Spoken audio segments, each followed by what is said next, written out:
दूसरे का मत हमेशा मुझे ऐसा संभव नहीं, लेकिन धैर्य से, शांति से, प्यार से, मोहब्बत से दूसरे की बात सुनना, असहमत भी होना, असहमत होना कोई अपूर्ण नहीं है, लेकिन मूल लक्ष्य एक होना चाहिए। मूल लक्ष्य क्या होना चाहिए? देश मजबूत रहे, देश एक रहे, देश विकसित हो, बच्चे पढ़ के आगे बढ़े, ये अगर हमारा लक्ष्य है। इसकी प्राप्ति के रास्ते अलग अलग हो सकते हैं, अलग अलग विचारधारा हो सकती है, सोच हो सकती है, काम करने के तरीके हो सकते हैं, कार्यप्रणाली हो सकती है, लेकिन मूल हमारा लक्ष्य अगर एक रहेगा, तब मैं समझता हूं हम लोग अपने देश के प्रति जो बार बार हम भाषण देते हैं और वादे करते हैं, हम उसे खरा कर पाएंगे। आज अम्बेडकर साहब को सब लोग याद कर रहे हैं। जब झालावाड़ में गया था, मैं आपके बीच में देरी से पहुंचा, समझ आता हूं, लेकिन मुझे इतनी प्रसन्नता हुई, मैंने पूछा मैंने यात्रा कैसी निकली, बहुत लोग इसमें आए, और मैंने कहा तेरा नहीं करना है, ये अम्बेडकर साहब की जयंती है, सारे संगठन, सभी लोग, सभी दल सब मिलकर इसको बनाया ताकि एक जुट का और मैंने जयपुर छोड़कर गांव के यहाँ आया हूँ फूलमाला चढ़ाने और श्रद्धांजलि देने के लिए, क्योंकि आप सबके साथ में सम्मिलित होना चाहता था। मैं धन्यवाद देना चाहता हूँ आप सभी लोगों का, और जिन लोगों ने यहाँ गिटार बजाया, और अच्छा बताया, जिन्होंने गानों के शब्द को सुनाऊंगा वो समझ रहे होंगे कि क्या भावना आपको वो करने करना चाहते थे। तो हम सबका बहुत बहुत धन्यवाद, और अंत में इतने आग्रह करूंगा, हम सब मिलकर इस संविधान को, ये देश का ग्रंथ है, नाना प्रकार के यहाँ धर्म, जाति, बिरादरी, समुदाय, किस्म के लोग हैं, 140 करोड़ लोग हैं, लेकिन संविधान का वरदान है कि हम सब बराबर खड़े हैं। जो रिक्शा खींच रहा है, रेडी पे फंस बेच रहा है, सब ये वोट है, और बड़े बड़े खरपति को भी यही वोट है।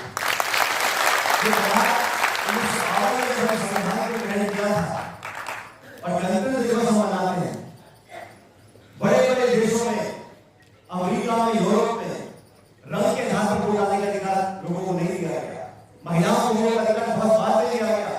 ये उस समय की बात है जब लोग कहते थे कि हिंदुस्तान में लोकतंत्र कामयाब नहीं होगा, लोकतंत्र और डेमोक्रेसी तो पढ़े लिखे लोगों का काम है, शिक्षित अशिक्षित लोग, गरीब लोग, किसान लोग, ये क्या समझेगा लोकतंत्र क्या होता है।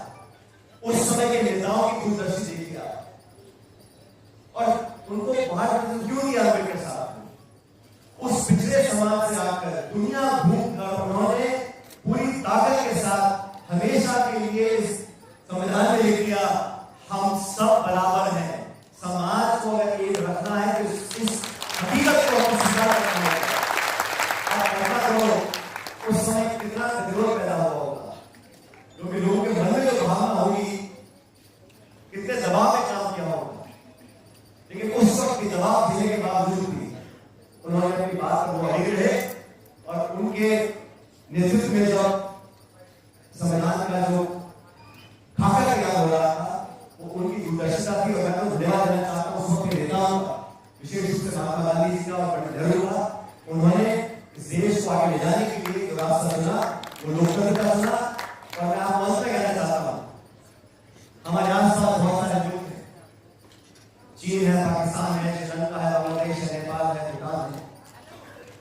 दुनिया में कोई भी ये नहीं कहता कि हमारे पड़ोस का एक देश कोई हो वो लोकतंत्र की मिसाल है।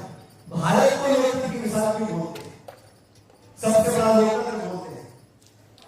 हमारे मुल्क की खास बात यह है कि यहाँ पर हमारा गणतंत्र, हमारा लोकतंत्र, हमारी जमहूरियत बहुत गहरी जगह पा गया है। हम समझते क्या है, सरपंच का चुनाव होते हैं तो 20 लोग चुनाव करते हैं, सबको जमाते हो, सबको खिलाते हो, सब प्रचार होता है, क्योंकि सब चाहते हैं कि हम सत्ता में बैठ के जनता की सेवा करें। तो लोकतंत्र इतना मजबूत इसलिए हुआ क्योंकि हमारा संविधान मजबूत है। संविधान मजबूत इसलिए है क्योंकि वहां पर